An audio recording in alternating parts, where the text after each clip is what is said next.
Good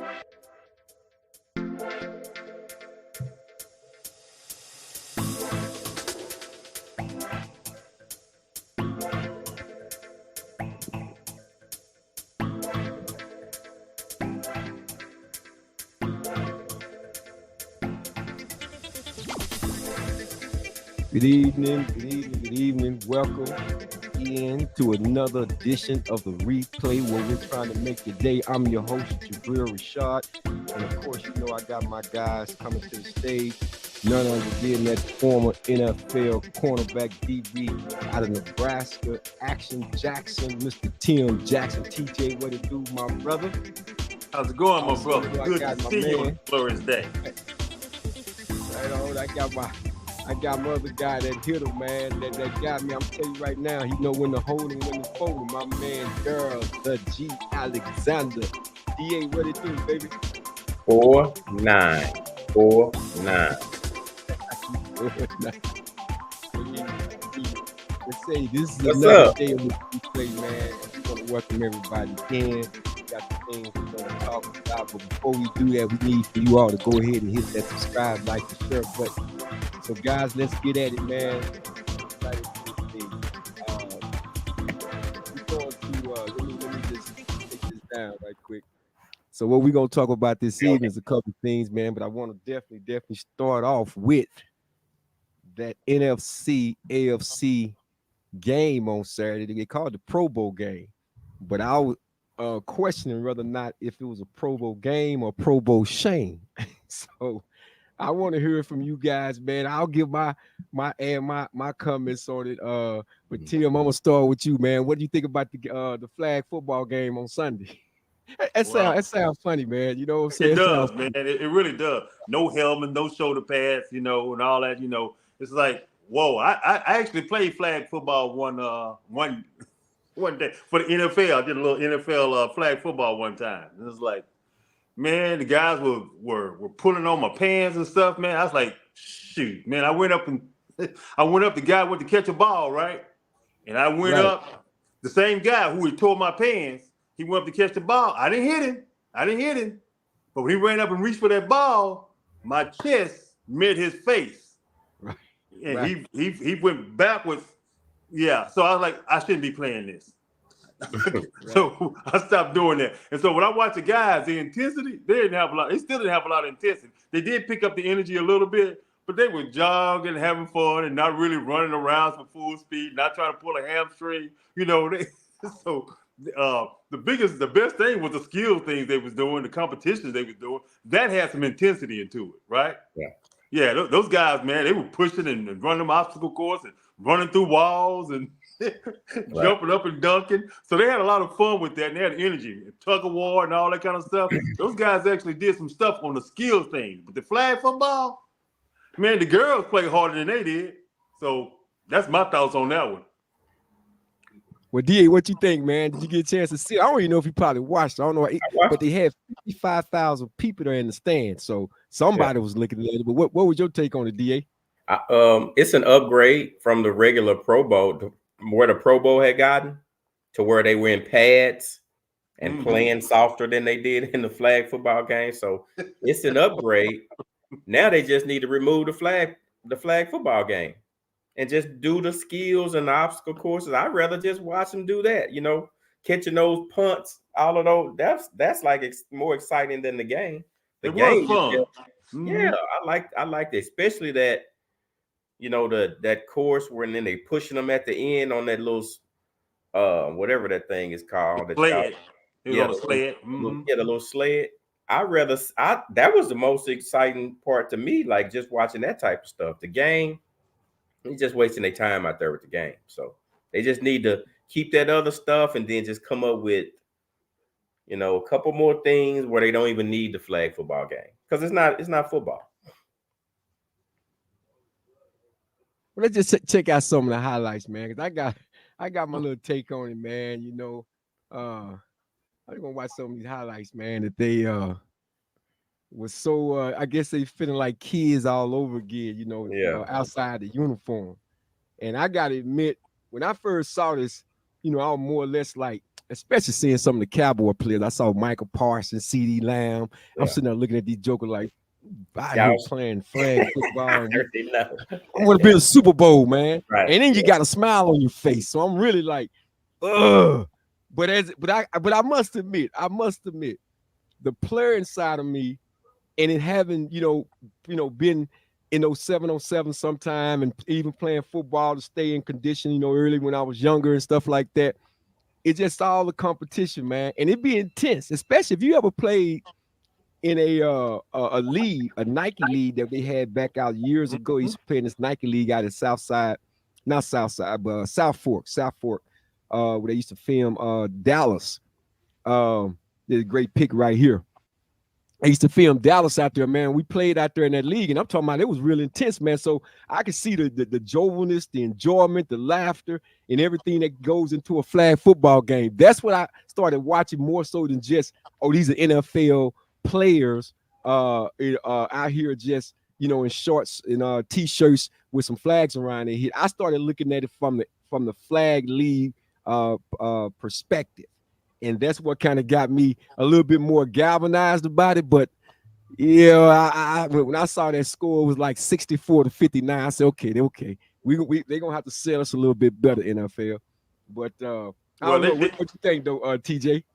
Well, they did in the fourth quarter. They did raise up their intensity. So, because the guys all of a sudden want to win. It's kind of like the NBA All-Star game, when all of a sudden in the fourth quarter, when the guys want to get the ending, then all of a sudden they compete a little bit harder. And so Baker actually played pretty well after that time. He came in with his intensity. He kind of galvanized the little team. So they intensity picked up. And it was fun because, you know, flag football is fun because I played it.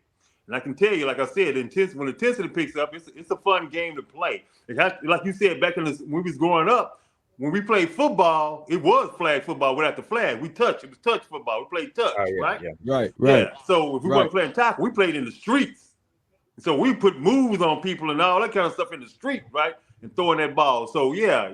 That was always we always had a lot of fun. So football, when you get back to its roots of stuff, it's a lot of fun. You know, throwing the ball, catching the ball, intercepting the ball, you know, defending the ball. That's all fun, you know. So we enjoy it from that standpoint. And actually, I actually agree with you, DA. It was way better in a way than what the guys were doing with the tackle football. Yeah, that had gotten to be. What is this? What is this? That was horrible. Yeah, I didn't see no Niners in the game. I'm trying to figure out. I was looking for. I didn't see that. Oh, you. Well, let me tell you. Then it hit me. And then it hit me. We was in Vegas. Yeah, you see how he smoothly got that off. You see how he smoothly got that off. Yeah. You didn't see the 49ers in the game. Well, we got Curtis Lowe in the house, man. You know he big time 49ers. I just forgot, man. Give my boy a shout out because he been posting them 49ers, man. And I laughed today, bro. I did. I said to myself, I said, you know what, man? It's my family, man. I sure hope they don't lose, boy, because the way he been posting, I'm talking, he giving people the business, man. But he say, what's up, my brothers? He letting everybody know on the platform, man. Giving y'all shouts out, bro. Yeah. What's up, Blow? We good. Are we good? We are good. Well, DA, let me ask you this question though, because I'm sitting there thinking like, I heard you when you stated that it's a little upgrade from last year. And I definitely don't want to see them jokers in no uniforms out there. We saw that about a couple of years ago. I'm like, come on, man. If y'all gonna do that, y'all might as well go to the flag game. Yeah. Let me ask you a question though, as far as incentives. We talked last week about the NBA rule, 65 rule, and how, you know, they came in and implemented those 65 games that you must play in order to qualify for any type of postseason award. So my question is simply this: what do you think that the NFL could possibly do if they were to go back using, you know, playing the equipment?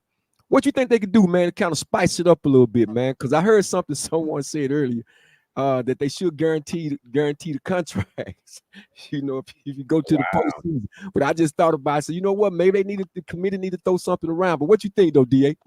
I think it's a wash, man. I don't think they can ever go back now. I don't think it's nothing, because then you got to. Because then what do you do about the guys who are in the Super Bowl? I mean, is that an exemption because you made it, or can you say you injured, or if you legally injured? Like, it's got to be some stipulation. I personally think they've gone just totally away from it. I don't ever think they'll go back to pads because it's two. I mean, unless they tie money to it, but I don't see the players union going for that. So I think it's a wash. They ain't gonna go back.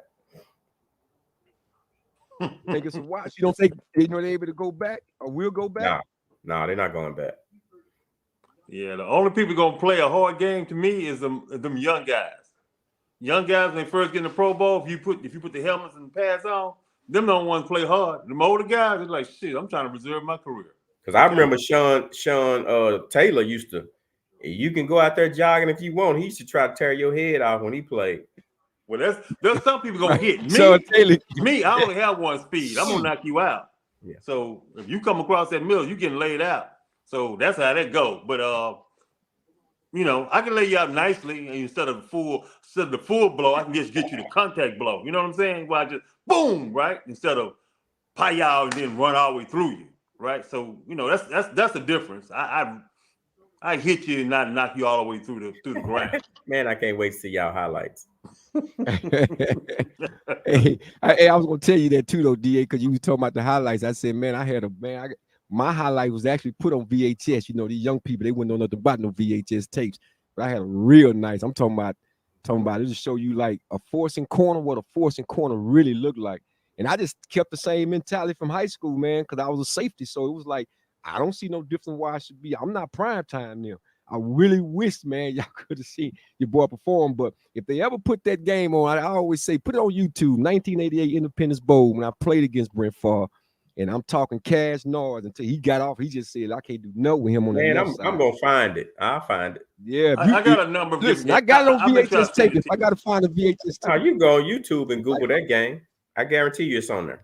Trust me, I tried it. No. Look here. They put a game we played against Utah. Jim Fauser was the head coach who later on coached the New York Giants when I ran back a 57-yard punt return, but it got called back or somebody held, right? But in that game, they put on YouTube. Out of all the games, they put that one on there, and it was so fuzzy, man, you couldn't even hardly see it. So I laughed at that. But you got a couple on there where I'm on there now, but they boring game. It was teams that we were playing. They like New Mexico Lobo. That was a boring game to us, man. That was nothing. That was especially the '88 season. But anyway, I think these flag games, man, they're gonna have to do a little bit more upgrade. They don't have to. I don't know, D. I hope that's not the case. I hope they can say, you know what we'll do? Maybe we'll give them an extra $1 million or guarantee something. I don't know, man. But they got to go back to the 70s, man. I know it's gonna be hard to do that. I definitely agree with you on that. Because the business have changed, the game has changed, the landscape of it has changed, and it's a lot, man, that they don't want to take those risks. And I'm all for the safety for the players, man, because you're talking about, and we said this last week, or at least the other day, we said that football is the only sport where you practice more than you play. And those games, it's a 17-game season, but it's a long season, and it's a wear and tear, man, because the tempo and the speed of the NFL. It's just a little bit different, and you take it to your body. Because I know even from a collegiate level, man, just Sundays, playing from Saturdays to Sundays and getting out of bed. There were days, especially my senior year, my last year, man, when Tony Tobin was gone and was drafted by the Dallas Cowboys in the same rookie class with Tim.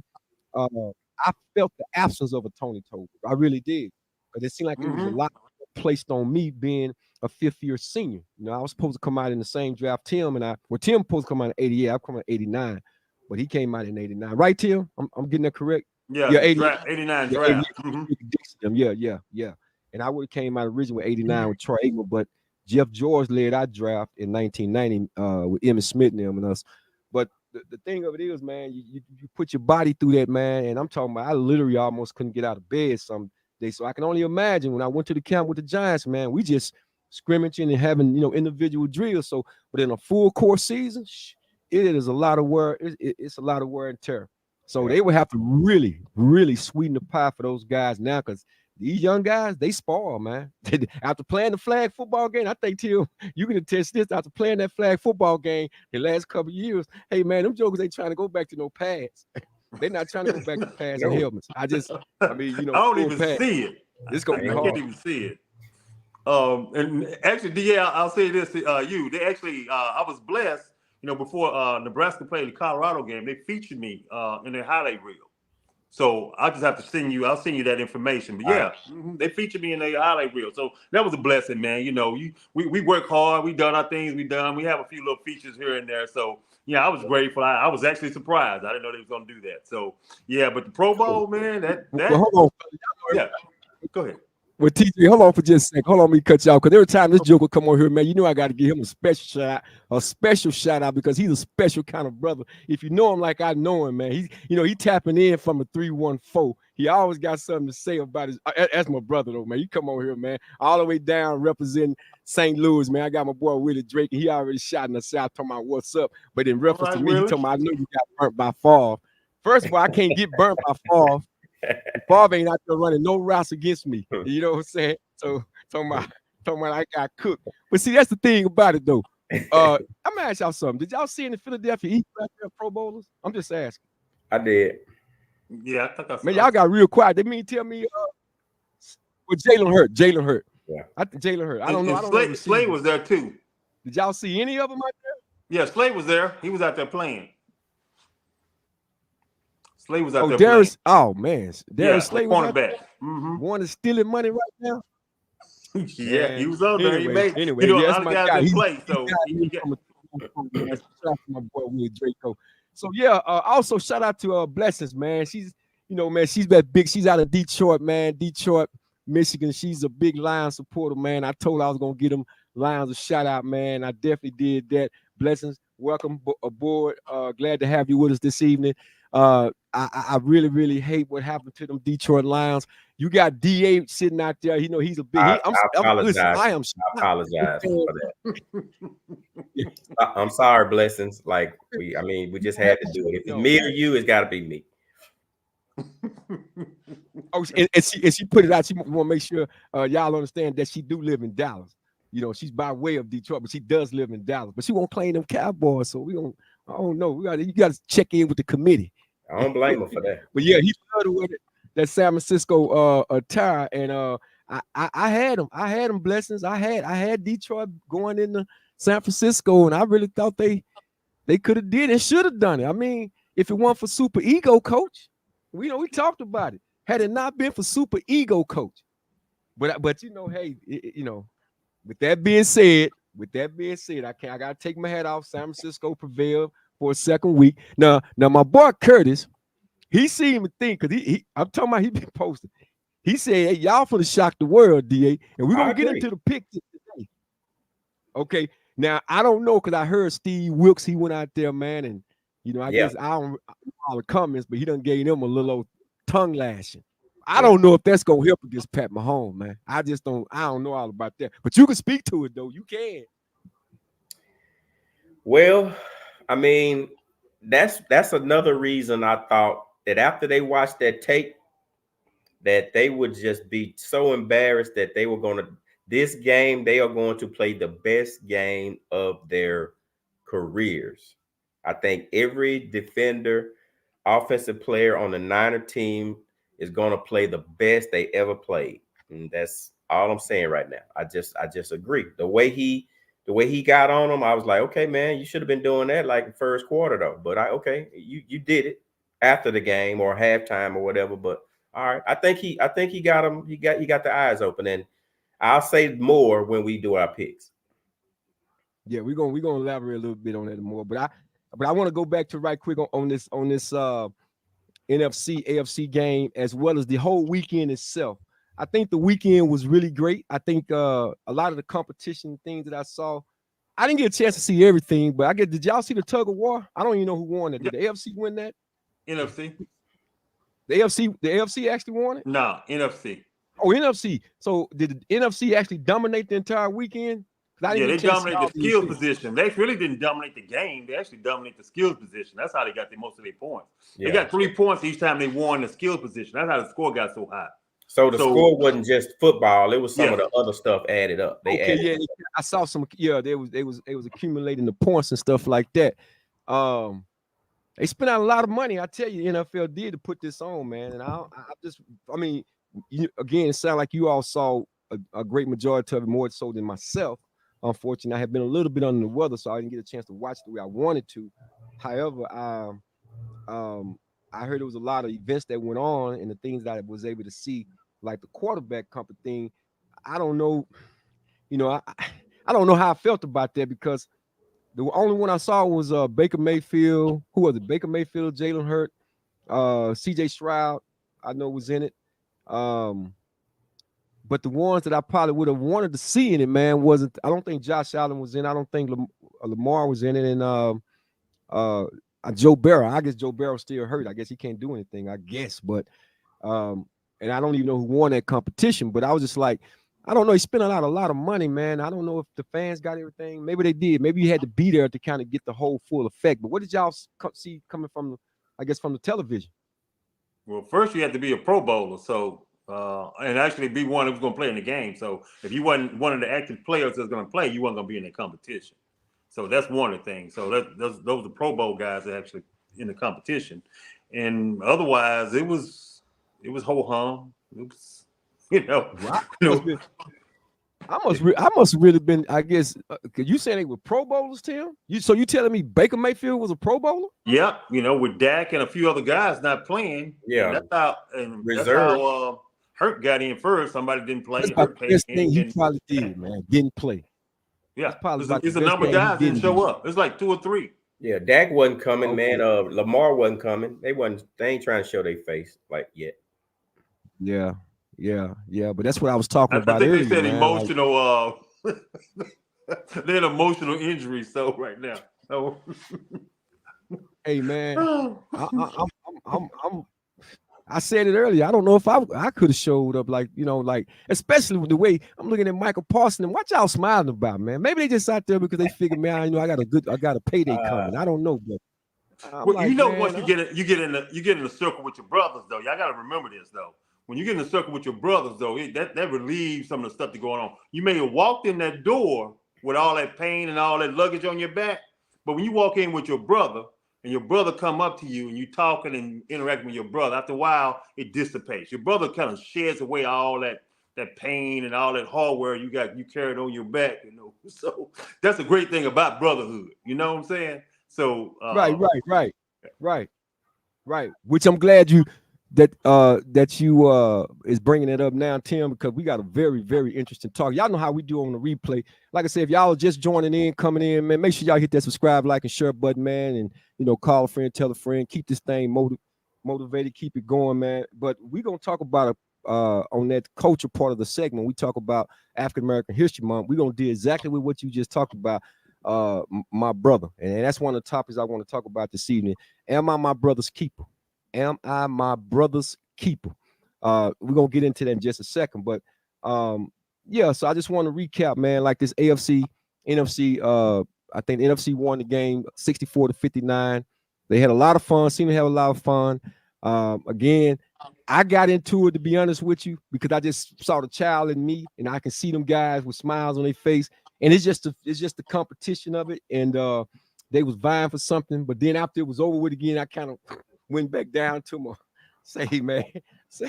what just happened here, man? The NFL show know how to rob me, with certain people in a certain kind of way. We be talking, I'll forget them, man. I'm tired of them jokers. And for some odd reason, we wind up doing it all over again. You talk about psychological treatment. Oh my goodness, man. Yeah. Oh my goodness. But they say the sun will rise. All you gotta do is, man, keep waking up every day. At some point, if there's rain, there will be sun. Sun will soon follow. So, but anyway, I mean, before you move forward, go ahead, TJ. Before you move forward, the best reality TV, been reality TV before reality TV became reality TV. It's NFL, sports. Sports is real reality TV. Emotion, especially if you can tap in to all the emotions that everybody's having, right? All the different things that everybody's dealing with, how in the different analysis, and then the agony of what is the agony of defeat. Oh man, hard question. You know what I'm saying? So that's a great reality show. Yeah. Man, my boy Drake, man, he talking about his offensive line. I don't know if any Eagle made the Pro Bowl from the offensive line. Lane Johnson went out there. They Hey need a man, couple more brothers I on need you that. to make a phone call down to y'all scouting department, man. Y'all ain't gonna replace Kelsey. He tired of y'all. He said he ain't coming back. He through, man. He tried to come back for another Super Bowl, man, in hopes of y'all just had a collapse. I don't know if I hadn't seen anything like that probably since the Houston Oilers back in the day when they had Warren Moon and collapsed against the Buffalo Bills, man. I don't know. I know a few people who I know a few people who were Eagle fans quit the season. Quit the season for the last 3 games of the season was they'd already quit. They was like, I'm done. I'm not doing the Eagles no more. I'm waiting the next season. They was already on next season. Wow. Right. It surely was, man. What was you about to say though, DA? I just say they need some more brothers. They just need a couple more brothers on the line. That's what I see missing. Oh, that's the first thing I look at when I look at offensive line. I want somebody who's gonna fight, who's gonna start a fight, get a penalty every now and then. I just need to see. I'm comfortable when I see some brothers on that line. That's just me. I've always thought like that. Oh, you know what? Give me a basketball analogy on that. Is that almost equivalent to when we say, when we tell the white guy, hey man, I need you to spot up, shoot the 3, and make your free throw. Yeah. It is almost box out. That would it kind of sound like to me. Maybe those are my ears, man. Yeah. I can understand. I definitely understand it. But let me go to the comments right quick, man. See what they shouting out to us. Yeah, Blessing, she giving them lines a shout out, man. She said, we coming back in 2025. I hear you, Bless. The only reason why I'm going to go with you, because y'all still got my boy, good friend of mine, Aaron Glenn, AG, at the defensive coordinator. I was hoping he would have got probably, I knew it was a long shot. But he interviewed for that Chargers job, and that would have been a shocker, because they say sometimes who you think is going to get hired, they go in there and wind up hiring somebody else because the other person they didn't expect to go in and just blow the interview out the door, wind up doing it. So, they didn't hire him, though. So y'all get y'all defensive coordinator back, and me knowing AG, man, he going to go back at it again, and hopefully Detroit might be there, and so the Cowboys. Oh, God. Here we go. Okay. Now I'm saying there we win. Yeah, we got to find a defense coordinator first. So that's a whole nother subject right there. You're talking about defensive coordinator. Hey, we got to find one. Don't get look here. DA and I, man, we went over this, man. I don't know how many times about this defensive coordinator thing. And even though he's correcting what he's saying, that it's just not gonna happen, I still had to lay the groundwork. I still had to lay, as they say, lay the predicate for what I was hoping that Dallas do, being America's team. I wouldn't even want you shouldn't even want that for Al Harris at Dallas. Somewhere else, yes. Hire this dude. And what make you make that statement? Because he's gonna get caught up in this Mike McCarthy last year sinking ship syndrome.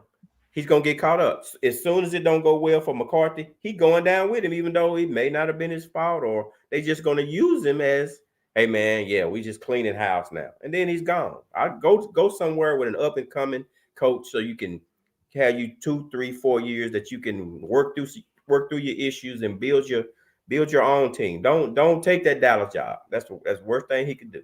That's why you want to go to. Go ahead. I'll say it in a second. No, go ahead, TJ. That's why he wants to go to Washington. Yeah, because he with Dan Quinn. They got some time. Yeah, he's with Dan Quinn, and he's also his coordinator as well too. That's the move to make. Yeah, that's why he wants to go. But he on the contract, so Dallas ain't relieving him because he ain't getting a pay raise. Oh, I didn't know that. I ain't know that. Yeah, he on the contract, so he's not going anywhere because he's on the contract. And unless he's getting a raise, Dallas will have to release him and allow him to go there. And that would mean that the defensive coordinator didn't want him to stay as well. Gotcha. And most of the time, defensive coordinators keep good personnel. They got somebody good, they like to keep them as well too. So and Zimmer is a strong one because Zimmer been a head coach and he didn't coach under and all that kind of stuff. And he's been a defensive coordinator for Dallas before. So you never know. Mike Zimmer may end up being a defensive coordinator. I think he will. That's who's gonna get it. Yeah, that's what I'm thinking. It's a strong pull, and he'll keep Al Harris. So, and then maybe Al Harris become the passing coordinator because he has never been a passing coordinator.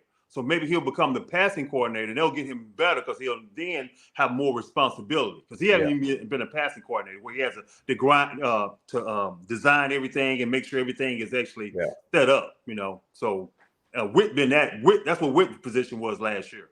He was a passing coordinator. See, I'm gonna run it up the pole. Now I've already told DA I'm gonna run it up the pole. See, my thing is, look, I've seen the white counterpart, these young guys go get these jobs, and even though you can show me their resume saying they've done this, they've never been a head coach, and there's always a first time for everything. I feel like, if he go do a master for job, no matter what happens, if he do a master for job on that defensive side of the ball, even if he get fired, he'll get another opportunity. That's what happened with Dan Quinn. Dan Quinn didn't lose the Super Bowl when Seattle. He wasn't the one that called that call and made that pass, made that throw.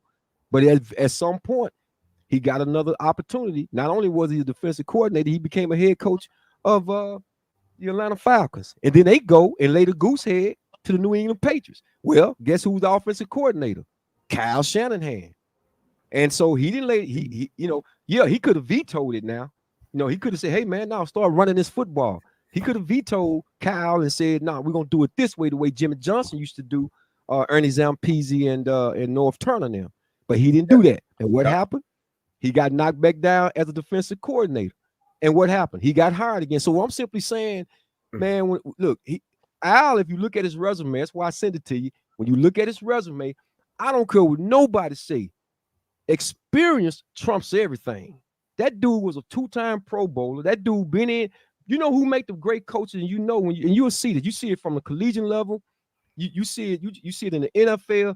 The ones who are very studious, the one who stays up with the coaches, who stays put the extra time in the meeting. They asking questions with the coaches. You can look. I guarantee you, I can look back and say, in my playing and career experience, this guy played where he's now the defense coordinator for New Mexico, Troy Redford. I said he's gonna be a coach someday. Cause we gone.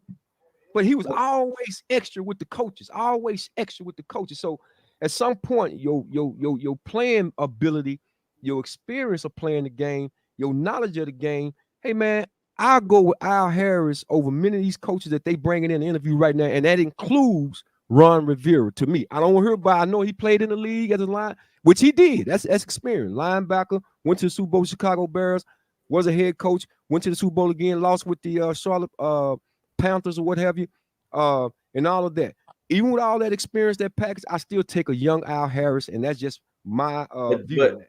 But Jabril, you, I hear what you're saying, but like I was telling you, he needs to, like Tim is saying, he needs to become the passing. They're not gonna take a brother who's just a DB coach and throw him as no coordinator. He's gonna have to learn another aspect of the defense. I mean, I ain't saying he don't know. Hold on for a sec. He's coasting the league, DA.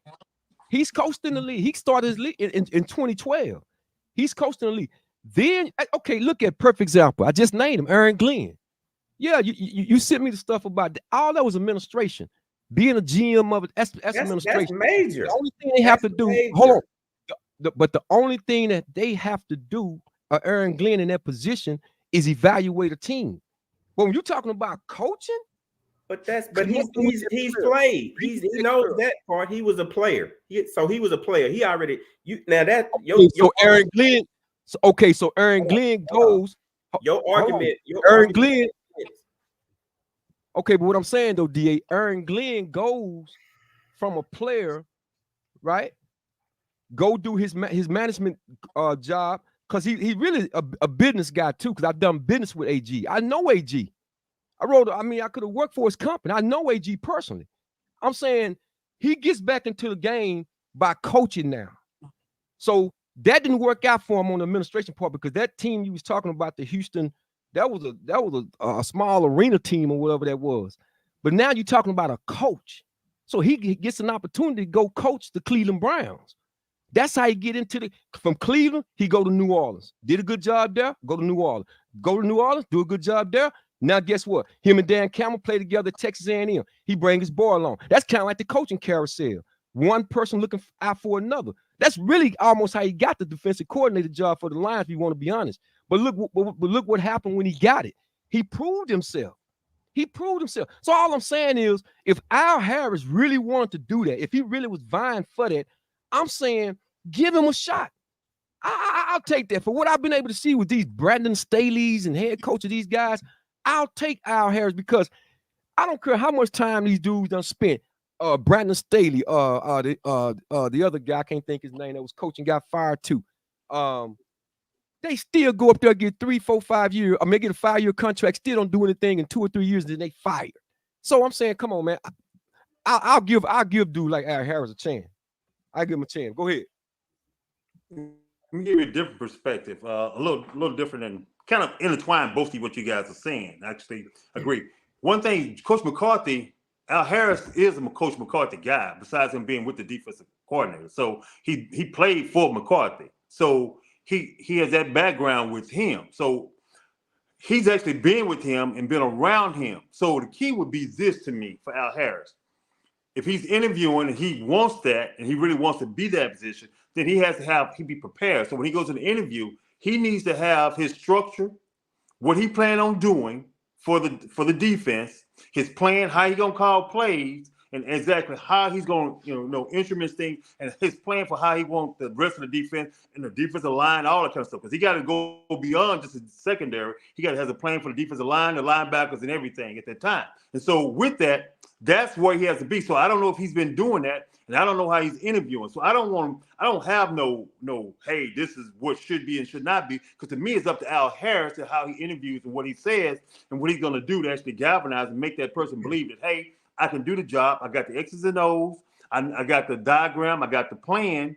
And I got a vision for how we can be successful and how we can stop the run versus what we wasn't doing before. We missing some things. I know we can stop the run. We do this. We do some run blitzes and stuff like that. That can stop the run instead of us just, playing the different coverages we was playing in different zones and stuff. So, yeah. So if he has a plan coming in, which I would if I was coming in the interview, I would have my plan, what I see and what we can do differently. If he's doing that, hey, if he actually, does that, then that's a possibility. Because McCarthy know who he is, so he just got to prove to McCarthy that he's ready. Right. Well, I mean, piggybacking off what you're saying, yeah, and it goes without saying that, it's all about when opportunity meets preparation. Mm-hmm. Sure, he has to be prepared. You know what I'm saying? He has to be able to say, because he take a lot of African-American coaches with him when you get an opportunity like this, because like DA is saying, that's why I understand you too, D. I'm not throwing that, jettison that all overboard regarding the statement that you're making. I'm simply saying that we don't get a lot of opportunities. We just don't. And I see qualified individuals who actually played the game. They got some of these guys who never played the game, like Marty Mortonwig. Marty Mortonwig was at UTEP, El Paso with me. I swear, man, when I saw this guy, I said, man, that's Marty Morton. He was a freaking graduate assistant. He was a GA. This dude looked like a trainer, bro. He's about 5'6", 5'7" in person. I remember a little white boy. I said, this dude was a freaking head coach of the Detroit Lions. He got in there by being an offense coordinator, but he really got in on the coattail of Andy Reid because they was all at UTEP at one time. That's how a lot of them got in. Dirk Cutter, who became a head coach in NFL too. But I'm saying the opportunity, dude, they never even touched the field. So this is what I'm saying. I'm speaking from a position of experience and knowing how this game really worked. If you go in there and connect with those players, like Aaron, let's take Antonio Pierce, for example, with the Raiders. Man, I think it took, and I hope this wasn't the case of what made Davis decide to go ahead and give Antonio Pierce that opportunity. I surely hope that he and the African-American GM and president take fully advantage of it. Matt Crosby, the defensive end, who's up for defensive player of the year, a white guy, told Davis that if you don't sign him, I don't want to sign with the Raiders again. Now that takes a lot of chops. That takes a lot of girth, if you will, to be coming from a white player to support a black head coach. That's a beautiful thing because he's qualified. He's played in a Super Bowl. He done coached in the league, even though he didn't get a lot of coaching NFL experience. He was in high school coaching a little bit. I think he had coached a little bit in college. but he got to the NFL, moved around. My point is, I'm glad that Mark Davis made the decision to give him an opportunity because he did a heck of a job towards the end. Now, maybe with a full season, the Raiders can do even better, win more games. We shall see.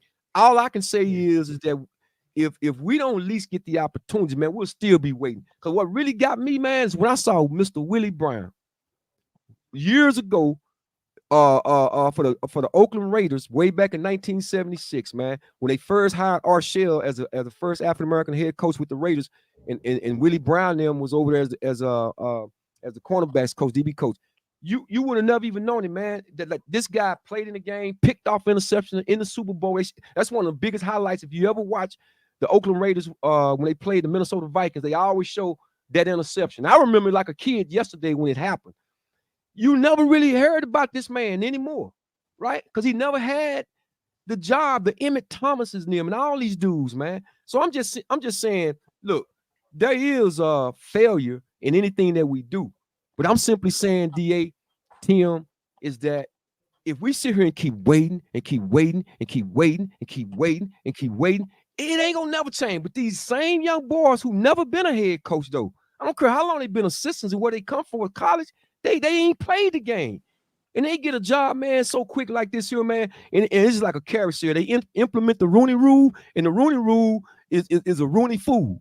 Because they ain't allowing these real interviews to take place, which again, that's why Brian Flores got the lawsuit against him. So that's my take on that, man. It's just, I just think if you don't want him with the Dallas Cowboys, fine, you know, that's understandable. But from an organization, and we're gonna get into this. It's a great way to segue into this. But Tim, I'll let you get it. Dia, you want to chime in on this right quick? No, I'm good. Okay, all right. Well, I just want to, because this is a great opportunity, man, to segue into what I'm talking about, specifically talking about the Dallas Cowboys organization. And we're gonna segue into this right now. I was engaged. Y'all can go to the YouTube channel and look at the conversation in the comments. White guy responded to something that I said in regards to when the Cowboys was bringing in Ron Rivera. He was interviewing with the Dallas Cowboys. So I responded to what was on social media. I said that since 1960, and we've talked about this before, since 1960, the Dallas Cowboys haven't had an offensive coordinator or a defensive coordinator who was African-American. And the only one they had only lasted 6 games in one season under Coach Ray Phillips, and half of Cowboy Nation didn't even know his name, wouldn't know his name unless you really followed that year. Right. And that was Brian Stewart. I said, I think it is a travesty that you talking 58 years, man. And so this guy gets on the comments, he comments, well, are you saying that someone should just be given a head coach? Or what about this where this come from, DA? Or what about there's no white cornerbacks in the NFL? Now, this topic was kind of being discussed a couple of weeks ago on another show that I was watching. But this was his comment to my comment, or reply to my comment based on what I posted, right? So he said, there's no white NFL cornerbacks.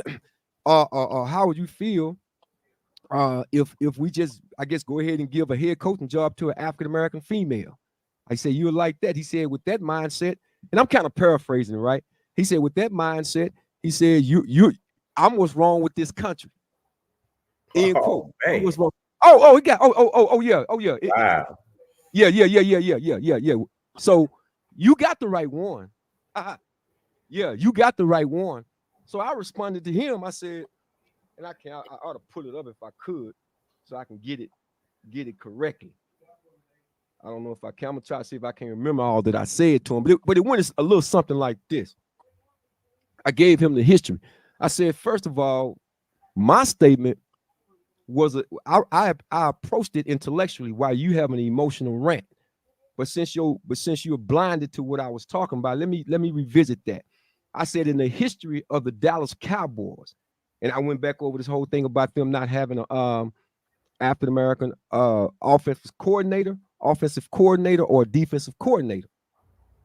Then I told him, I said, and the whole problem was, if according to your logic or your theory, If you believe what you're saying, then now you're what's wrong with this country. I said because they could have hired one of their former players as a defensive coordinator, Ken Norton Jr. If y'all remember Ken Norton Jr., shout out to me on the comments. If you remember Ken Norton Jr., played with the Dallas Cowboys, got drafted by the Dallas Cowboys in 1988 out of UCLA, and later on he and quiet as kept. I think he may still be the only player who won 3 Super Bowls in a row. He got 2 with Dallas, and left Dallas, went to San Francisco, and got another one in '94. I said the Cowboys could have brought him back as a defensive coordinator, which he later became a defensive coordinator with the Seattle Seahawks. I said, so to show you the racial overtone that I feel, or either they got a problem, as we said last week, with non-equal opportunity, being a non-equal opportunity employer, they allowed him to become a defensive coordinator with the Seattle Seahawks. I said, so you telling me none of them qualify? I said, no, I'm not saying give anybody anything. It should be earned. But I said, you going to tell me for 58 years we had no qualified candidates to be a coordinator? Yes, that means something. We're not talking about assistant running backs coach. We're not talking about a assistant wide receiver coach. We're talking about pay grades that get you to that next level to become a head coach. And the Dallas Cowboys, I'm not talking about the Miami Dolphins. I'm not talking about the Baltimore Ravens. I'm not talking about the Pittsburgh Steelers. I'm not even talking about the San Francisco 49ers, who now have a defensive coordinator, Steve Wilks, who happen to be African-American. I'm talking about the Dallas Cowboys, period. And we've seen it far too many times in this good old boy state of Texas. Get on one knee, bow to the flag, don't stand up for your rights. Time when players like Ed Too Tall Jones, them and them guys, and Mel Winfro and those guys, and Norma Pettis and them, they couldn't even come to Oak Cliff. Go out north at one time. They had to be living in Oak Cliff area. You know, so this is a long history of what's been going on with the organization. And remember, I said last week, I don't forget this. I remember this like yesterday. When Emmitt Smith contract came up, coming off a Super Bowl year, he was a holdout for the first 2 games. They wouldn't pay him. Until the players, Nate Newton, them boys started complaining. Hey, man, get Emmitt in here, man. The minute Troy Aikman contract came up, it was nothing said. And it was all in the media about the Dallas Cowboys. I'm not going to defend wrong, man. I'm a lover of truth. Right is right and wrong is wrong. And I'm just simply saying, like I told the white guy who want to be, you know, he wanted to get me in more, I guess, where he was at on his level. I said, no, I'm dealing with facts. You can't tell me that there have not been qualified individuals to come in to be coordinators, because that's a pay grade. But anyway, Tim, I'm going to pause right there and come to you, man, and let you speak to it. Tim, check your mic. Check your mic, Tim. Can't hear you. But D8, while he checked with his mic, I'll bring you down. Well, hey, man, look,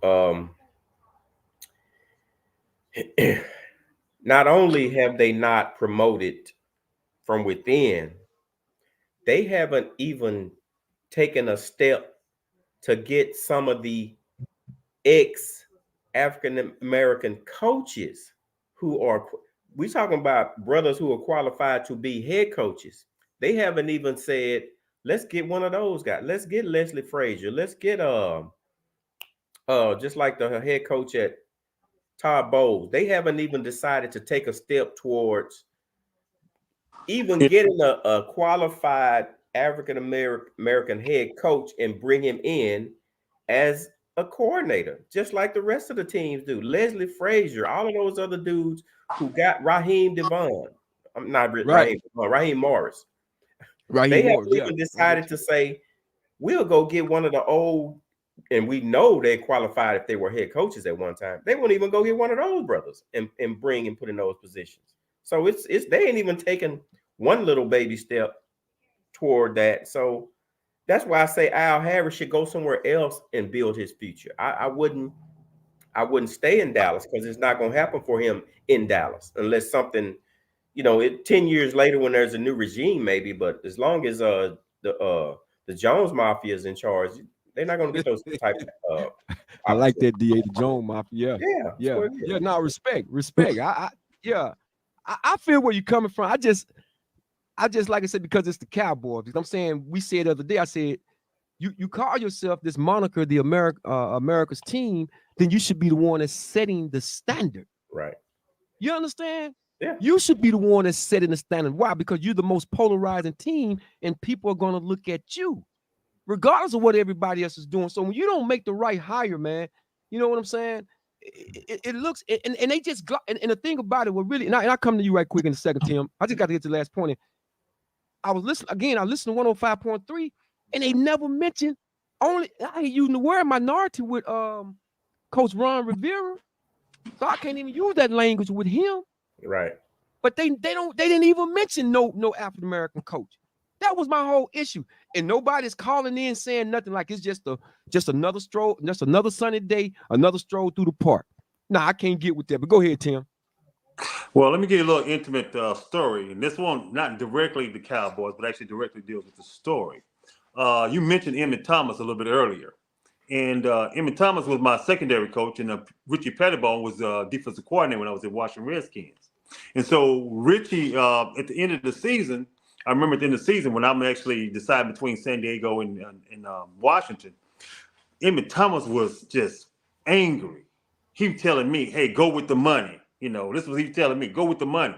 He didn't say come back. He said go with the money. He was telling my dad and all that kind of stuff. He's talking to my dad because they played college at Bishop together, right? So, so you know that's a tie I had with Washington. So sometimes people want to understand. I was like, hey, I had it at Washington, but he wanted to be a defensive coordinator, and they wouldn't release him from his contract. So he was really upset because he had an interview to be, because he would have been defensive coordinator at San Diego. That's what was getting ready to happen, and then I would have been with him. See, that's the crazy thing about it. So I actually been okay because I would have been with him in San Diego. We've been together, and all that stuff that I ended up dealing with, I would have never ran into all that politics that I ran into there.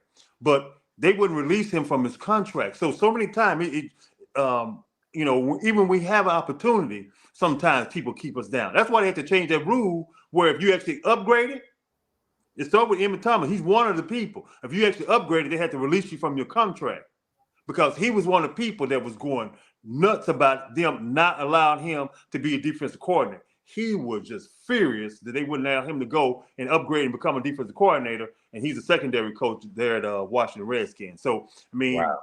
It's just sad some of the stories you have that's behind the scene things that go on, man. It's tough. And so I definitely feel what you're saying about the opportunities that haven't been available to us, to African Americans, actually for the opportunity to be any kind of coordinator or the head coach. The interviews have been scarce, and they've been like, there's nobody they really like. So, I mean, I remember one time they talked about a couple of people. Dennis Green, remember that? They talked about it. Right, but they really didn't interview him. The coach from Cincinnati Bengals one time, they were talking about it, but they really didn't interview him. Oh, Marv Lewis, right. Marvin Lewis. Yeah. Great defensive coordinator, too. Why not get him defensive coordinator? These are good people who actually galvanize people, pull people together. People love playing for Marvin Lewis. They love playing for Dennis Green. Why don't you make him a defensive coordinator at some point? Yeah. Excellent coaches as well. That was my point right there. Yeah. Well, you know, again, you know, I'm hopeful that they will at some point. I don't look like it's going to be this year, but at some point, or someone raise this as an issue. I think it needs to be addressed in the media, because I would like to know. I just ask the question. Just, you know, if next time you at a Cowboys press conference, I mean, I just like for them to ask the question. Pose it to Mike McCarthy or whomever you need to, Stephen Jones or whatever. Hey, you know, it's just interesting. You all have been around since 1960. You've never had an offensive coordinator. And they're going to give us some political reason, BS. And we all know it's BS. Because, again, been too many of them out there. Tony Dungy, like you named, Leslie Frazier, all these guys. So I want to at this point in 2024, I would like to know, why haven't you all ever hired a defensive coordinator and offensive coordinator? I just want to know that, man. I just want to know that. But back to what I want to segue into this right quick when we're talking about the NFL, the no more white cornerbacks. Since that was the backdrop, guys, just as a reminder, that was the backdrop of what made me delve into that because I know it was kind of out there and it was interesting because Jason Sehorn, a lot of people thought that he was the last individual to play the corner position as a white player, but he was not the last. I'll give a rundown through a couple of them that recently, actually, you got one Riley Doss, drafted out of Iowa. He's an athletic kid. Haven't seen the field yet. He had abdominal surgery. I think he made his debut somewhere like several weeks into the season. But I think he really got a lot of playing time. They use him a lot of special packages, a lot of nickel and so forth. But he broke the barrier. I think almost 18 years at the time when he was drafted out of Iowa. You had a kid that played for Washington, as a matter of fact, named Troy Apke. He was drafted in the 4th round back in 2022. Of course, he was drafted as a safety, I believe it was, and they moved him to corner. Okay, and then you had Kevin. I guess they pronounced his name Kevin Casevehorn. I think that's how they pronounce it, I guess. But he played with the Cincinnati Bengals back in 2001 to 2003, and he started for 2 years for the Bengals. They moved him to safety, right? So the thing is, out of 15, I think it's around about 15 cornerbacks that's in the Hall of Fame. 15 African-American. Let me say this: 15 cornerbacks. Let me rephrase it. 15 DBs that are in the Hall of Fame, and out of the 15 DBs, only 2 of them are white players, former white players. Coach Dick LeBeau and Roger Worley, right? So we know that goes way back. We talking, right? So it's 60s and 70s. As I stated, it's a simple. It's not that complicated to understand. As I told the guy, I don't care if they was Hispanic, Asian, Arab, whatever. If you can play the position, I don't care nothing about that. If you can play the position and give me what I'm looking for, I don't care what other ethnic group you are. Yeah. I said, but the issue is the opposition on the other side. This is what you leaving out, the wide receiver position. And I'm not only just talking about African Americans. I'm talking about white wide receivers that's cooking these boys. You see what I'm saying? When you talk about the Cole Beasleys or the Jordy Nelsons that play, or the Thielens or Cooper Rush. You see what I'm saying? I mean, and we know many others, even way back Tim when Steve Largent was playing. These white wide receivers that's playing those skill positions, right? That was getting behind brothers. You see what I'm saying? They were still cooking white boys. So you just can't. It's one of those deals where it's a process of elimination.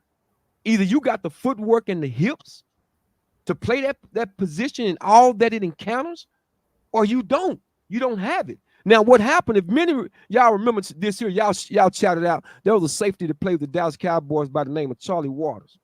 And if any of y'all remember that, that's still in the comments, man, y'all shout that out. Charlie Waters, who went on to have had a great career with the Dallas Cowboys playing safety, though. Many people don't even remember that Charlie Waters was actually a cornerback. This is a fact. He was a cornerback. And what happened, the Dallas Cowboys played the Los Angeles Rams on Monday night.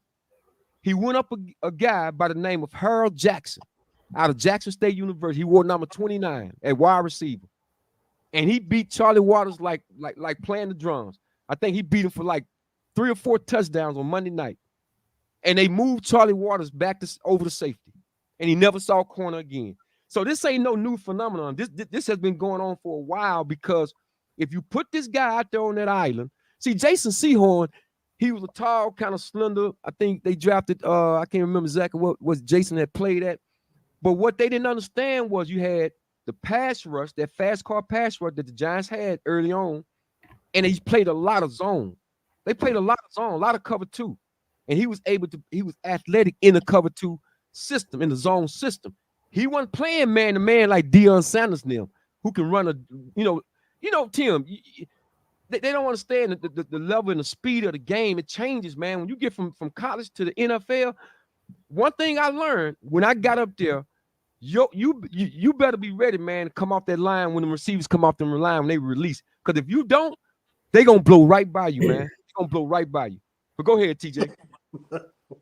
You talking about that speed? That's the other element. You mentioned the hips, you mentioned the footwork, and also the speed. That speed is actually what's one of the biggest differences. And you will have few exceptions, like my Brian Davis, who played with Washington Redskins, BD. He played in Nebraska too. So he actually was a white corner who played at Washington Redskins at the time. It's called Washington Redskins, not the name they have now. So he actually played there, but it's not too many people. It's very few, right? And the ones that, and just looking at it, maybe the guys who actually choose it that may have some little footwork, they're running backs, and usually they're not agile, they're not light. So maybe they were having good enough footwork, they probably could have, but they chose running back. Okay, so with it, that's still another level because you still got to learn how to back pedal, have good footwork, turn, run speed, have good hips. That hips is a whole other thing. A lot of guys I see are stiff that actually play. That's why they end up being safety because they're stiff. You got to be mobile and agile and stuff like that. And so a lot of guys I've seen is agile mostly play running back a lot of times, and then they end up being fullback. Some of them. So most of the guys in white, they don't even choose that position. That's one of the things. That's the first of all. And then the ones that do it is not too many actually can keep going up the levels because they have to have those three things in abundance. Because you're actually talking about the best. You're talking about 1%ers.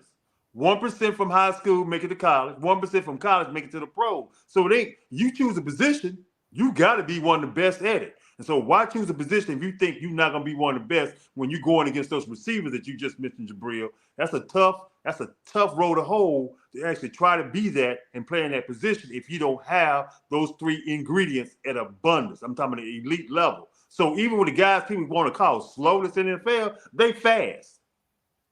Any guy you call them slow in the NFL, they fast. They ain't your average guy. And the times you talking about, if you ran a 4.4 in high school, that is not a 4.4 in the pros. So most of the time, because they clock different. So that's a whole nother level. Running a 4.4 in college ain't the same as running a 4.4 in the pros because they do a certain thing with the clock. We could get into that one day. We're talking about combines and all that kind of stuff. We'll get into that one day. But it's totally different. And that speed that you're talking about, Jabril, how the guys get off that line, how hard they work. Man, I'm telling you, Bill Bates, when I was playing with Bill Bates, everybody started calling Bill Bates slow. Bill Bates used to lead the doggone special teams down there. Now, I will say his hips wasn't that what you call. So getting out and getting covering the half a lot of times, him getting out that break, his hips wasn't good. So he wouldn't get out the break to cover the half very well. But going downhill, once he started, he ran pretty fast. And he ran hard. So a lot of times people don't understand the speed of the game and how aggressive it is and what you got to do in order to be good at that position. So you definitely hit him right when you told him what you told him. Hey, I'm telling you, it's trust and believe that these guys are these coaches and GMs, man. This is what they do every day, all day. Every day, all day. They eat, drink, sleep football. And believe me, if guys see, because there ain't nobody trying to risk and lose their job for making just an obvious decision. And if these scouts out there saying, okay, you can go get a Riley Dawson, you can go out there and put him at corner, and you can try to be politically correct. You can do that. But I can guarantee you that dude that got to feed his family, that came from the house when he walked in, it was 11 people living in a 2-bedroom apartment. He gonna light up when he see that, man, because your situation, he looks at it like is different than his. You know what I'm saying? Trust and believe. It's a reason why they don't have the white player out there playing corner, man. It's just a reason. Listen, at this point, I would love to see it. If you give me a white boy out there and he's a dog, and he run a 4.3, and he got his quick feet and quick hips and can move and cut, I'm gonna be like, say, man, y'all say what y'all want. It's like Eminem coming to the rap game. That white boy out there balling, man. Because if he can help me win, put him out there. But I'm going to tell you, man, these brothers, man, that's playing receiver, because you're seeing what the white boys are doing, man. They just said last year, Cooper Rush was a Triple Crown winner? Meaning he won receiving yards, receptions, and he had touchdown, led all three categories. That's what they call it, Triple Crown. For those of you all who may not know, they call it the Triple Crown. He won in all three categories. And then they label him as the best receiver. Not this year. Tyreek Hill was bestowed that honor, so to speak. But last year, that's all he kept talking about with Cooper Rush. So I'm Cooper saying Kupp. Cooper Rush out there giving them the business. Cooper Rush out there giving the brothers who playing corner the business. So it ain't, it don't come down to like the guy gonna, he gonna text, reply to the respond on the replay, sports culture show. So I had to make him understand. I ain't get into the fact that I played the game. I mean, I do have some understanding of the game. I mean, just the game that I went to war and had shoulders messed up and ankles and hand fractures and all this. I mean, just, come on, man. Make it make sense to me. Ain't nobody talking. Ain't got to do with race. I'm simply saying, but the fact is, I just told you 58 years, almost 60 years, where the Dallas Cowboys ain't never had an African-American offensive coordinator. So that tells me you're going to convince me or anybody with any kind of common sense that there's not a guy that's qualified when you had your own player that you drafted in 1988, Ken Norton Jr., a 3-time Super Bowl winner who became a defensive coordinator. You couldn't have brought him back. Give me a break.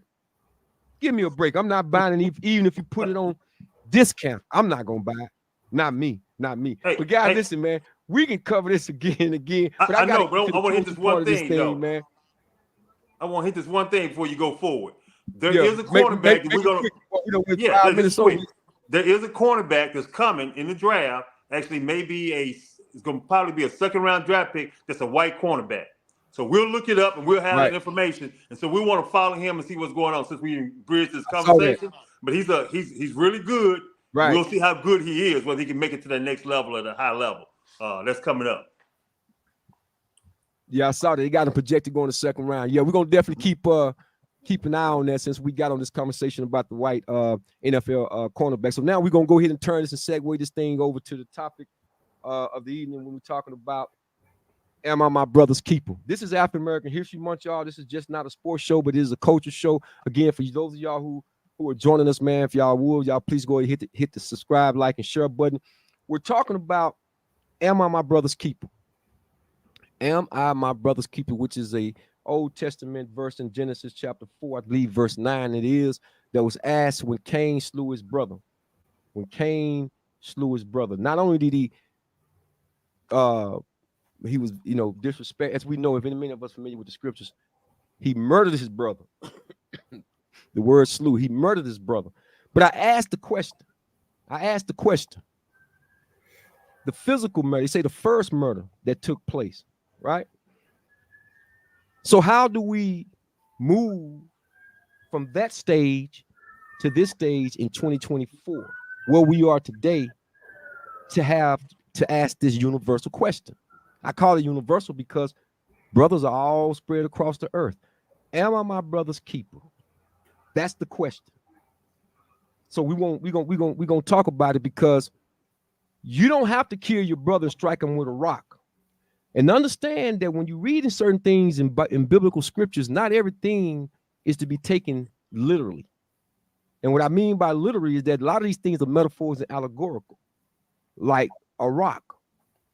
If you see a physical rock, then that's what you see. I can't tell you what you see. I can only tell you what I see and how my mind evolves and elevates up, level up. Because I know a rock is just a play on the word, or could be a play on the word, this rock. They say he got a rock head. This, right? It's a rock head. Some even said during a crack epidemic, they said, well, that's a crack rock. He killed his brother with a crack rock, right? But really it represents knowledge, because the word Abel, if you look at the Cain, which is a play on the word cocaine, and in the Old Testament, they talk about tubal cain, T-U-B-L. And that's a lot of stuff I won't get into a bunch of that, because I know my man D.A., he travels east as well. He faces the sun. There's a lot of wisdom in that. The tubal cain, that's in the Old Testament. But Cain, I must look at it on the physical, but also look at it in the spiritual and what God is taking you up and elevating your thinking. You got to raise your level up. Male or female, don't mind if that's your sister, if that's your brother. But the question posed is, am I my brother's keeper? Okay, so let's get to it then. Cain, when he killed his brother, if we look at it today in modern sense, is talking about the Cain that it takes to kill the rock, the knowledge inside of a brother's, and his name being Abel is really a play on the word ability. All you gotta do is just slow it down. He killed the ability in Cain, in Abel. Excuse me. This is for the wise. This is meat. This ain't milk. As Jesus said in the New Testament, you got to give the milk unto the babes. You can't give meat to the babes. You got to give them milk. Why? Why you can't give meat to a babe? Because he have no teeth to eat it with. So he can't chew down on concepts. So this is high information. I'm only pointing out this information here because, again, it's African American History Month. I want to be able to make sure we assert something during this time that they so-called allotted us to have, when we should be doing this, 365 days a year around the clock. So again, I had something I want to show, and I'll bring it up in just a second, because I want to talk about today where we are as far as African American men. Now, we got something coming up too. Thursday, we're going to be back again, God willing, dealing with the situation with our sisters.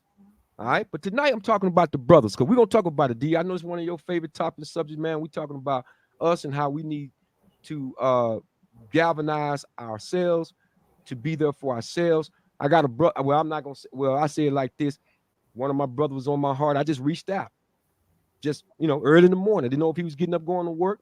I know he probably wasn't expecting it, but I wanted to let him know, hey, man, I was thinking about you today. You go out and make it a great day, man. Because it's hard enough on brothers as it is, man. Every day we get up, it's another day, it's another challenge. And women need to understand this too, because I had a friend of mine, she asked me, said, well, Jibril, women really don't know what guys, how we even, made up, what we made, how we even tick. Right. You see what I'm saying? So D, I'm gonna come to you first on that, man, because I'm gonna pull this up because I want to set the tone with this right here. So go ahead and share your insights with it, DA. Yeah. First of all, you're gonna have to give me like 75 push-up. How many should he give me, Tim? Because I didn't even get in on the last. I didn't even get in on the last topic. He didn't ever come to me. So you know what? I owe you that, my brother. I owe you that, my brother. Oh yeah, my brother. Oh yeah. I was ready too. I was like, yeah, I'm ready. But anyway, no, I'm kidding. So I got a question for you though about your topic. Do you mean, when you say am I my brother's keeper, do you mean us or do you mean just men in general? Oh, I'm talking about in general society. Yeah. Okay. All right. So I would say more times than not, other men other than us keep each other a whole lot better than we do.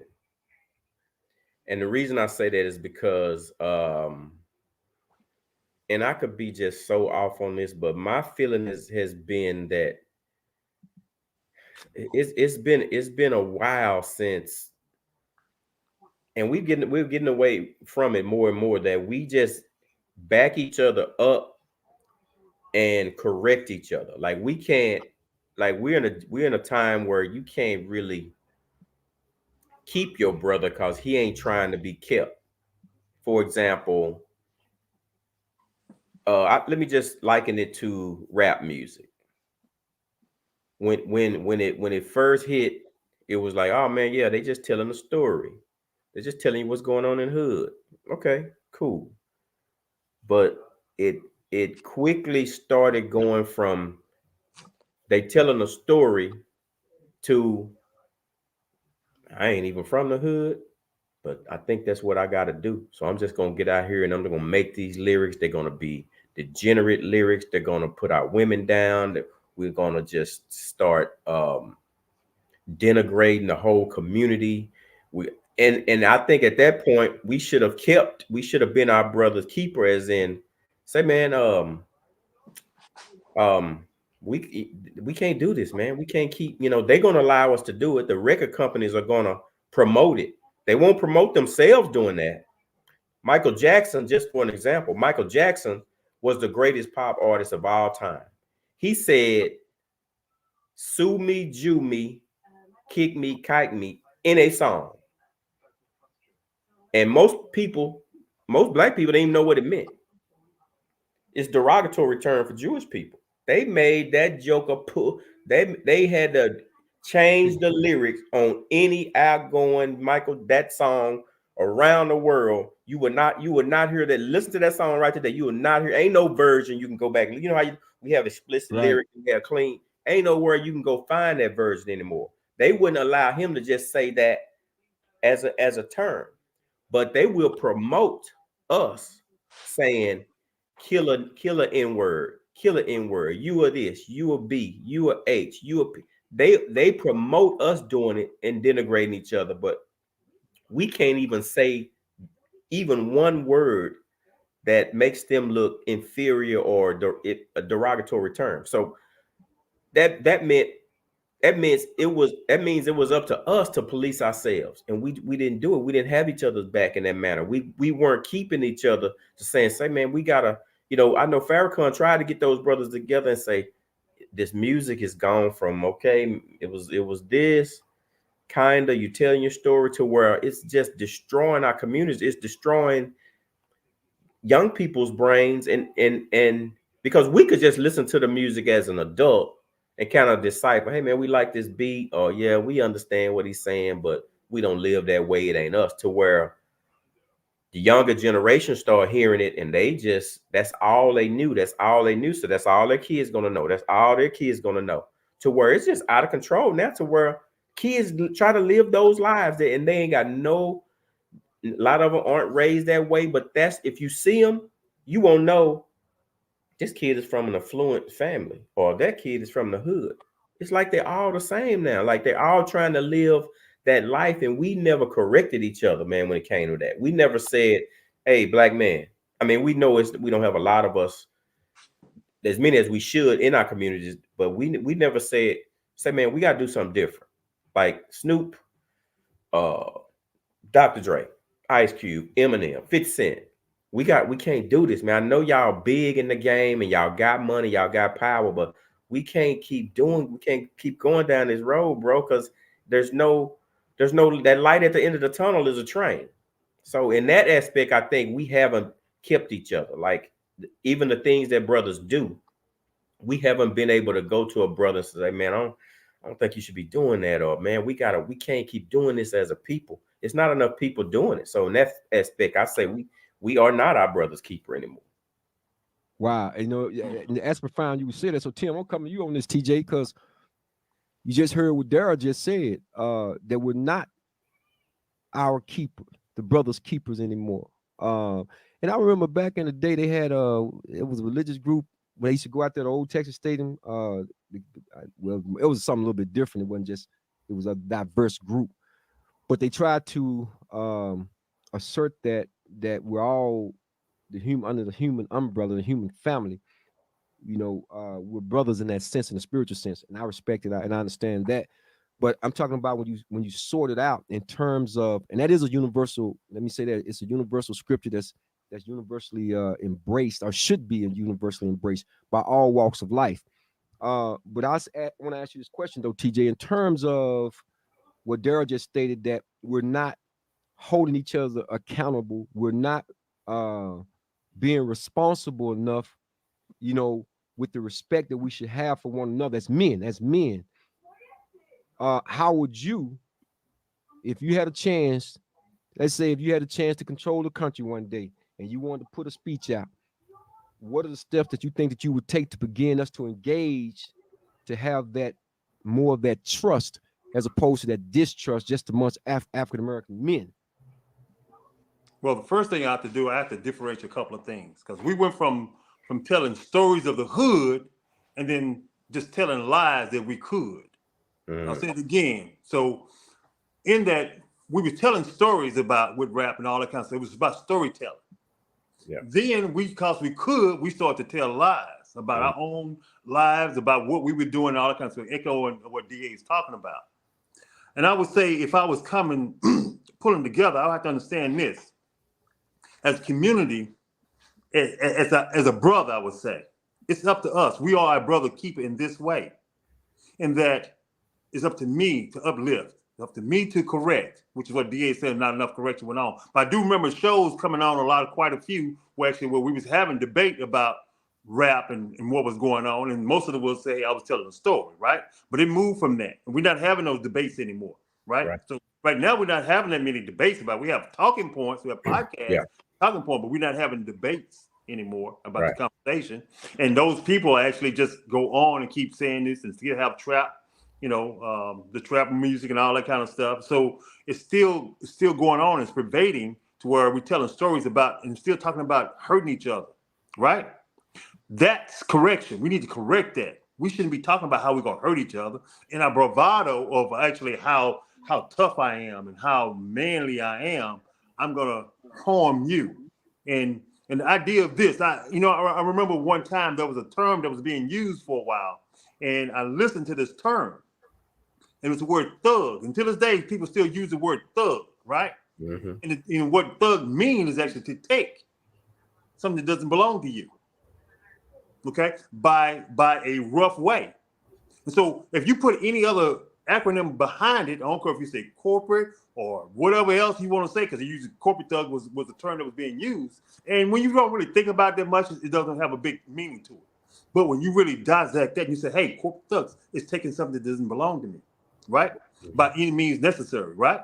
So we are not those things. We don't take from each other. We give to each other. That's what we're about. So we have to understand the terms that we use. And sometimes we don't mean, I know what we mean because we change words to a different meaning than what they actually mean in the Webster Dictionary. We mean that, hey, I'm going to be about my business. I'm going to do what I need to do in order to survive and actually rise up, right? That's what we kind of take that word to mean and how we're using it, but that's not what the word means. And so we got to be careful when we start to take these words and do this thing. We say, hey, when we use the word BITCH, right? It's not what it means. We don't mean that. It's a term of endearment. We use the word, NIG with the A on it or the ER, right? We talk about that, terms of endearment. So our brother keepers actually keep us making sure we understand, hey, the words have true meaning. They have spell. They're called spells for a reason. Spelling is a spell. And when we cast these spells on each other, we actually lower our way, where we are for as a level of what we're doing in our lives. So we can't keep taking ourselves to a lower bandwidth. We got to keep rising. So we got to keep lifting. So yes, we are brothers keeper in the way that we need to provide the things that actually help us to survive, to grow, to actually flourish, right?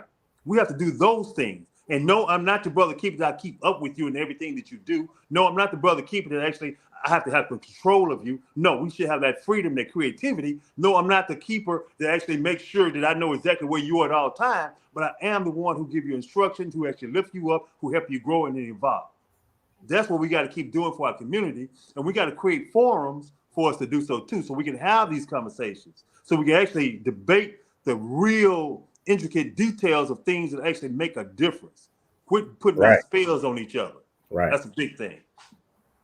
Yeah, well, I'll say this because, and I'm gonna play a short video right quick too to set the whole backdrop for why we need to have these type of discussions, just our power out moment for ourselves, because we've been out of touch, and when we're out of touch, we're not in step. We're out of step, and part of the process of being your brother's keeper is having sensitivity towards your brother's situation and knowing what's going on, because men, unlike women, is not going to tell it all. They're not going to, because most men, I mean, you're taught to kind of work or think past the problem of the situation, and it's hard for a brother to share what's really going on in his life, because he don't want to be looked upon as being weak for some odd reason. Kind of like, and I'm gonna play a clip in just a second, but kind of like in the movie, in the series The Best Man, right? Which I'm gonna play. When Terrence Howard, the part that he played when he asked Taye Diggs, "Hey man, do you need something?"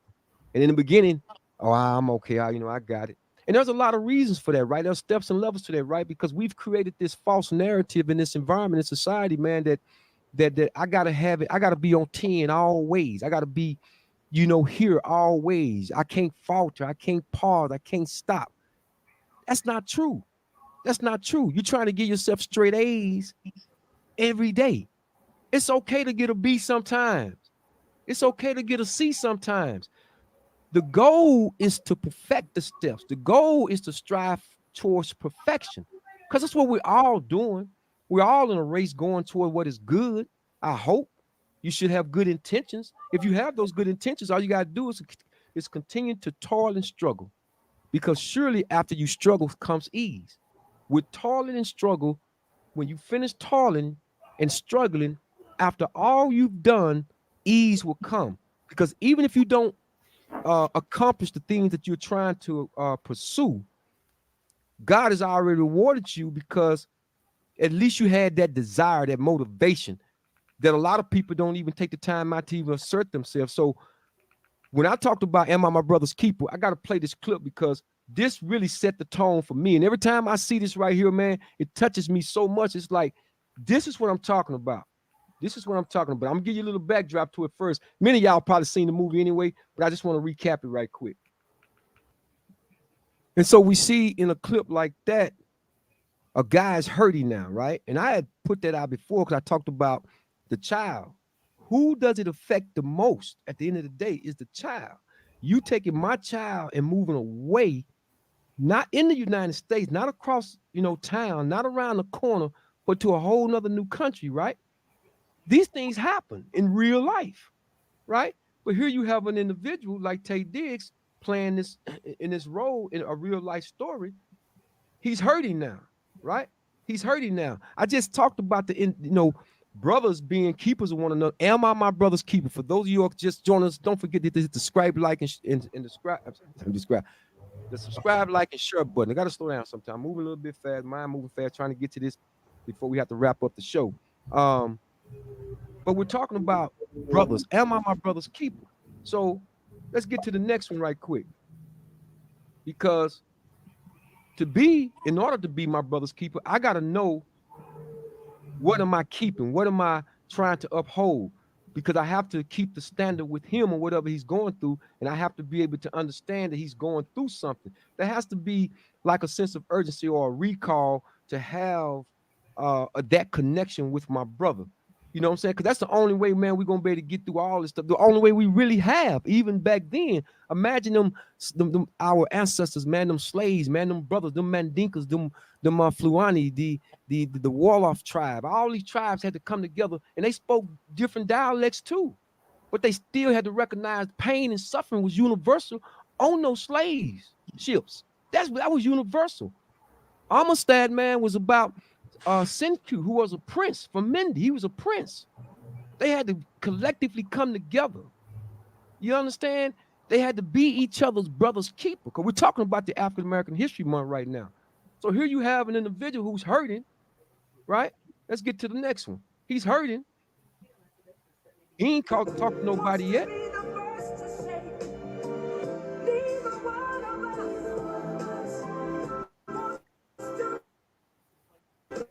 And that's what they don't see. Brothers hurt just like women hurt. But we always got to be tough.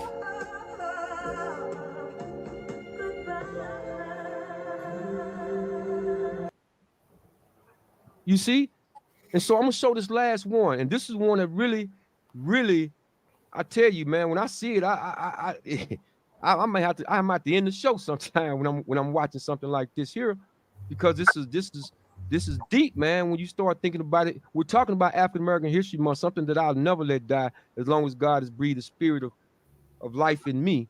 I'm not gonna untrain my mind or be unapologetic about the African Holocaust. So miss me, all of those who think this way. I'm not allowing myself to do that, because we stand on the shoulders of great men and women who went through it all, who suffered all, who paid the ultimate price, that we may have an opportunity to be here and do what we do today, and we have to pay it forward with our young people. But this here said it all to me. When I asked this question this evening about, am I my brother's keeper? This is the one lets me know if you have. I did not expect that.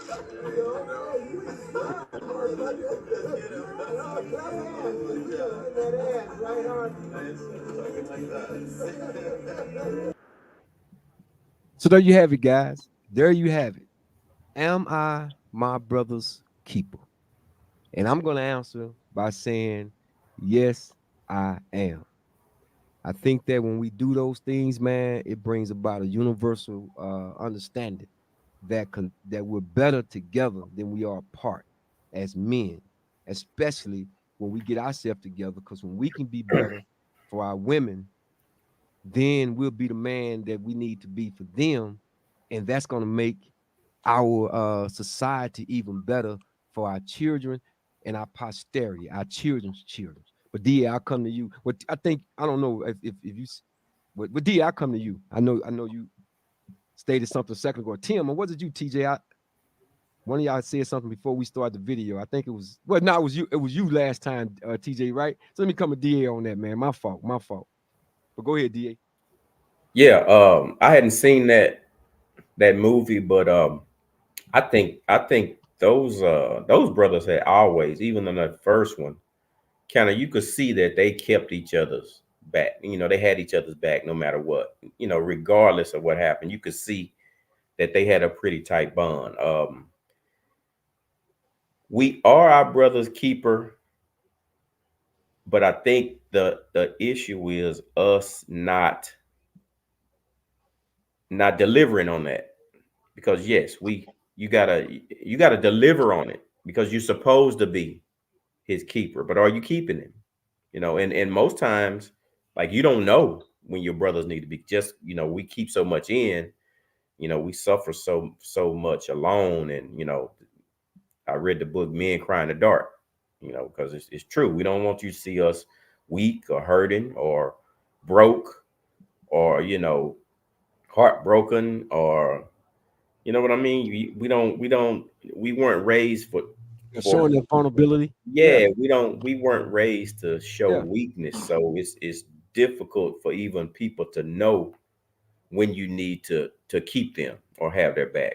But yeah, that's definitely what's needed, man. Even if it's not that coming over playing dominoes, there's a million ways you can keep a brother. But yeah, I totally agree. We know we are.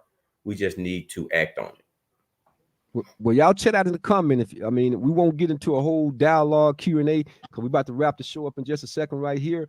But we coming back on God willing on Thursday because we're going to talk more about African American History Month, which is important. You know, these conversations have to be had. This is a special time of the month.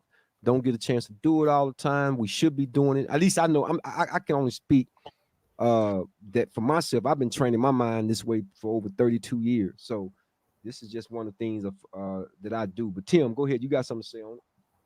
Yeah, man. Every time I see those scenes, especially you threw me one when you put in the other one as well, the one with his ex, because she became an ex real quick. You pulled on my heartstrings with those two deals, right? One of the support that you have from your brothers, it's nothing like it, man. I'm telling you, when we're in a time, because we can feel things that actually no one else can see. It's a different relationship than with women. And it's a different feeling because when a brother is at that place at that time, we can imagine and seeing ourselves in those different places. So that's how we relate, because it's so relatable for us. And then, you know, we all have a moment when we see things like this, actually, that relates to us as well, too. You know, I won't get into it, but, you know, distance and children at distance that's a really tough situation. So there's moments where you can feel it, you know, that situation, being apart from your child, just getting that. And then the brother coming to say, hey, I understand what you're going through. I'm going to be there for you, whichever way that may be and how it appear. Just like DA said, there's different ways to show it and express it. But, you know, I've had times where actually I've sat, you know, we're dealing with something. We was talking about a loss one time and how we bonded together as men, and actually where we showed our vulnerability at that particular moment. And actually as men, you know, and we supported each other and we strengthened each other during those moments.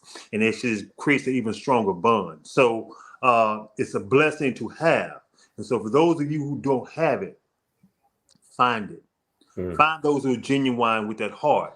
And those who are not doing it, be it. Be that person who supported and they can be there for someone, because we all need it at a certain time in certain moments. And we just can't be hiding in the dark. We can't become invisible. We can't just be, where we have homes by ourselves, right? And nobody knows where we are, right? Think about it. Without a brother keeper, you can be sitting in your house, for 8-9 days. Nobody knows what the heck you're doing. Nobody lives with you. Right. And all of a sudden, you just disappear and faint away. And we get in that stage, man. And this is for the young folks. Don't get to the stage and not have your brothers with you. So create that brotherhood. And I know that actually some of us, are internal and we don't like to go out and, we can have those times. We like to be alone and all that kind of stuff. We can be loners, right? But don't forget, brotherhood don't mean you have to be lonely. You can be alone. You can actually be alone, but you can still have brothers, and you interact when you actually out of that shell at those moments in time, right? And you actually be there, communicate, say hello. Just like Jabril said, he called a brother and said, "Hey, how you doing? You gonna have a great day. I'm here," without even ever saying that. Without even saying it, because it means so much to each other. So we got to keep being there for each other. We got to keep being our brothers' keeper. Absolutely. Well, on that note, we're going to go ahead and get ready to wrap the show up. Again, I want to thank everybody that jumped on tonight with us. We're going to be back, like I say, talking about this because a lot to be said. But I will just say, on the am I my brother's keeper? Just say, yes, I am. Yes, I am. Even when he thinks that I'm not, I am. Because I think that's the most that we can do to ensure, man, that we preserve our future as African American people and as men of household. And that's a great start, man, to cement that teamwork and lift that brother up, man. And it'll do something to your own soul. It'll make you really feel good. But guys, if we're gonna do the last segment right here, man, we got to get into this and wrap this segment up this evening, man. We're gonna talk about getting back to the NFL side of things. Big game coming up. And for those of y'all who don't know, let me just let you know something real quick. That on this Saturday coming up. All right, this Saturday coming up, we're gonna be at it again, y'all. And if y'all don't know, if y'all never been to one of Jabril's deal or Daryl Alexander, Daryl and I have been promoters for a long time. He's done a lot of things in the community, and so have I. But this is us right here. You see it up on the screen. It's the Replay Sports Culture Show, and we're going to proudly present this thing called Jeans and Jerseys. It's going to be up at 1540 over in Duncanville. Really nice spot. We're going to have a great time. It's going to be a really throwback. I don't say necessarily, all the stuff they do now. No, they ain't how we try to recreate that nostalgia. So we got DJ Grady, one of the baddest DJs around. He gonna give you that 90s, that 80s, that the two, whatever and he's gonna take you down memory lane. So that's what we doing on Saturday, y'all. So this is the Super Bowl Eve. I got my guys. I'm coming out the Corvette and cigars, man, with my cousin them, man, Suede and them.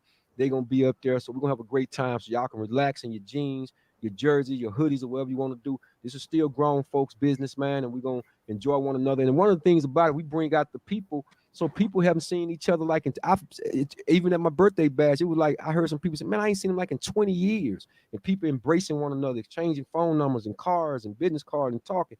And that's what we do, okay? So I should have probably said that last, but I wanted to make sure I got that in because we're running short on time right here. So I wanted to make sure I got it in. And y'all can always go to my page and look at that, so forth as well. But DA, I'm gonna come to you first. What we got to do is talk about go ahead, DA. We're doing a show Thursday. Do you want to wait till Thursday to do the final predictions, or you want to do it now since we're behind? Well, if it's up to you guys, I mean, we can wrap it up. I was gonna try to make it all about the African American History Month. We got a few more minutes. Oh, okay. Just let me know. It don't matter to me. We can wait. Well, Book probably was. Well, for those of y'all who don't know, we still got one of the baddest barbers. He's still with us. We just gotta, he's busy a little bit. We're gonna get our other brother back on here with us too. But we can wait to Thursday and try to make sure he can come on. Book is on par. I'm flexible. Okay. I'm flexible. Y'all want to do it now? Y'all wait to Thursday? What you say, Tim? I'm cool with waiting. I don't care. Yeah, one thing about it, you want Book to predict. Thursday, We want wait Book to be a part of it. We may want to wait for Thursday, but he All right. cuts at that time too, so that was a great time. But at least at the end of the show, maybe he can come in. Yeah. So Okay, that's up to whatever wait you feel. Thursday on that. On that note, I guess we'll do the shout outs real quick. And I'm just gonna shout out real quick, man. Everybody who's participating in African American History Month. I know I talked to a few people, man, and there's some programs going on. I know they want you to believe that African American History Month has died off like R&B, but that's not true. No, that's what the naysayers would like for you to believe, because they don't want you to know your history. They don't want you to know your history. So I'm not one you can run that by like that. I'm always gonna discharge my duty. I'm gonna talk about my ancestors, because I love and I stand on the spirits of those people, man. When they first took us on those slave ships and brought us across the Atlantic Ocean, and blood was shed on this soil, it made us ours. Okay, because nobody came through those doors, those back doors, and those covenants and things, those cracks and crevices, man, and went through what we've gone through, and we those people paid a mighty, mighty way for us today. So no, I can't forget the African Holocaust. But Tim, you say what? I want to do a shout out to the Replay Sports and Cultural Show for actually putting on one. We're actually dealing with culture. We're dealing with some of Black history. And for all the others out there that actually are expressing, giving information about Black history and the things that have happened in the past, how we've grown, some of the things we've challenged about, how we overcome, how we rise above, and actually keep finding information on how we invented, how we created. All that information is very vital, and it's good to express it. And as many of you can actually keep expressing that, keep doing it. Love it. Right on. Who you got, DA? Who you shouting out, DA? Man, I got to shout out. Coach Hill. Man, he's the he started the Dallas Future Stars League 20-something. Way to go, Coach Hill. Coach, he started it at Dallas Kimball, and it's what it is it's a league for like 3rd, 4th, 5th, 6th graders, because athletics officially starts 7th grade in Dallas. So this league he wanted to always make sure this was a free league for Dallas area middle schools and some elementary, where these kids will get the opportunity to play. No, there's no AAU teams allowed. It's strictly school and grade. And man, he's been doing this, like I can remember he talked about, Chris Bosh, used to play in it. So it's so many guys that have come through Dallas playing basketball, Little League, that came through this league. It's the Dallas Future Stars. We just started last Saturday. It's every Saturday probably for the next 8 weeks. We play all day, against the other middle schools and elementary schools. And I just want to shout him out, man, because he's up in age now, and health is he's having some health challenges, but man, he makes sure that no matter what, he puts this league together at Kimball High School every year. So I got to shout him out, Coach Hill. Man, big time. Wish we can get him on the show, man, if he was feeling better. Oh, yeah. He would. He would love it. Trust me, he would love it. Anything we could do, and I'm telling you guys, man, we got some stuff cooking in the pot with these kids, but not only with the Replay Sports Culture Show. And again, if you all are just coming on, even if you got here late, please tell a friend or tell a friend. We've grown the channel. We get a lot of positive feedback, and we can't be, who we are without you guys. So, hit the subscribe, like, share button, and keep riding with us. Like I said, we try to do this not only for the benefit of other people and share these concepts and these insights, but we also make sure that we try to touch it, the culture, and for our youth. And one of the programs I have is I Am Student Athlete, and we're working on something not just for the Dallas area, but also the Houston area as well. And we're in conversations right now. Hopefully we'll get this thing done within the next couple of weeks or before this month is out. And I'll share more information on this platform. So guys, we'll hold off to Thursday. Like I said, we're going to get into this thing, man, a little bit more history. We're going to talk about, where we're headed in this, 2024 just really got started. But, like anything else, man, we'll be back this time next year. And some people are going to be with us and some people are not. But the key thing is that we make every day count. We are beautiful people, especially when we act like it. So on that note, guys, You know, I want to thank my brothers. Big shout out again, man. Curtis Blow, I see you, man. Go 49ers. I will say this, though, and I should have probably should wait till Thursday, but I'm back.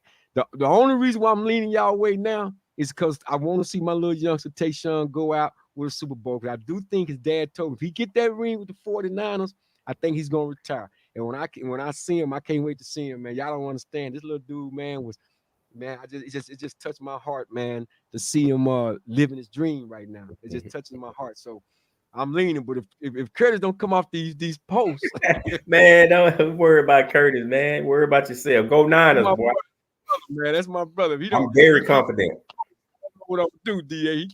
He keep with these 49er posts. But anyway, that's my guy, man. So I want to again thank y'all for joining us this evening. This has been another episode of the replay where we try to make you guys' day. Y'all have a good evening. I say be safe and God bless. God bless. Replay.